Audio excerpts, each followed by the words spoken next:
A reading from Isaiah chapter 9. The people who walk in darkness will see a great light. For those who live in a land of deep darkness, a light will shine. You will enlarge the nation of Israel, and its people will rejoice. They will rejoice before you, as people rejoice at the harvest, and like warriors dividing the plunder. For you will break the yoke of their slavery and lift the heavy burden from their shoulders. You will break the oppressor's rod, just as you did when you destroyed the army of Midian. The boots of the warrior and the uniforms blood-stained by war will all be burned. They will be fuel for the fire. For a child is born to us, a son is given to us. The government will rest on his shoulders. And he will be called Wonderful Counselor, Mighty God, Everlasting Father, Prince of Peace. His government and its peace will never end. He will rule with fairness and justice from the throne of his ancestor David for all eternity.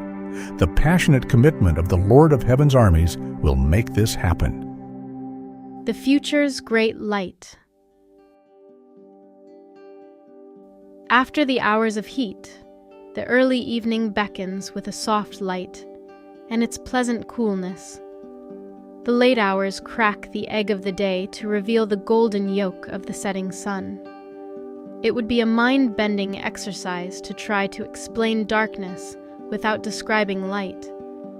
It's likely impossible to do so. Light beckons on the horizon of even the darkest moments. The prophet Isaiah, however, had awakened with the dawn.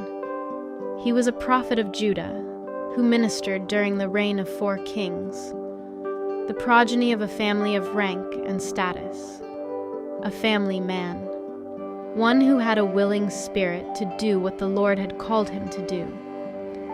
Commissioned to be a mouthpiece of God, he spoke with prophetic force, even though his words would fall on deaf ears and his throat would grow scratchy.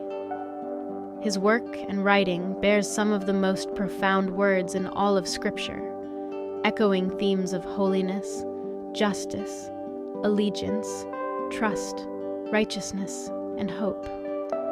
The words read today in Isaiah 9, 2-7 reveal sparks of this truth, reflecting the contrast between light and dark, hope and heaviness, honor and gloom.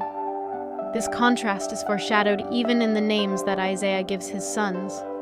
The first named Shir-Jashub, or a remnant will return, and the second named Maher-Shalal-Hashbaz as a warning, quick to the plunder, swift to the spoil, a balancing act that neither contradict nor cancel each other out, but fleshes out the theme that this unified story directs us toward throughout the Advent season. We simply cannot explain the darkness without describing the light. The people walking in darkness have seen a great light. On those living in the land of deep darkness, a light has dawned. When we turn away from God, there is a spiritual darkness that will haunt and startle us.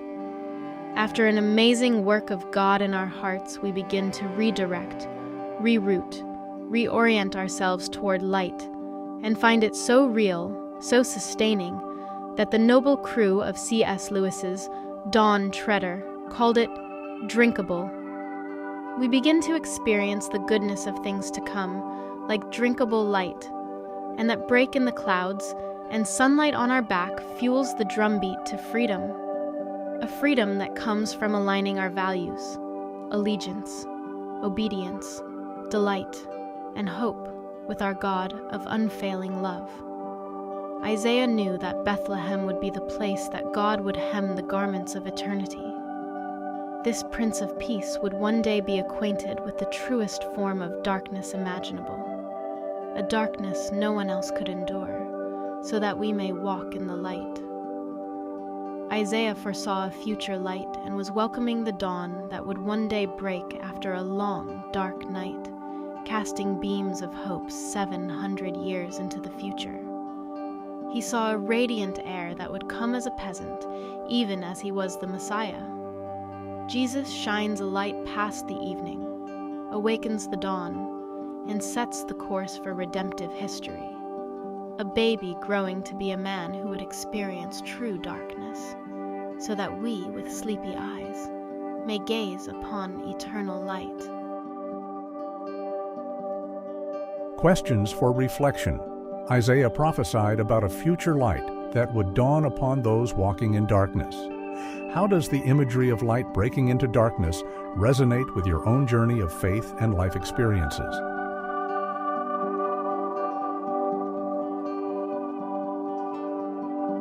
Jesus is described as the Wonderful Counselor, Mighty God, Everlasting Father, Prince of Peace.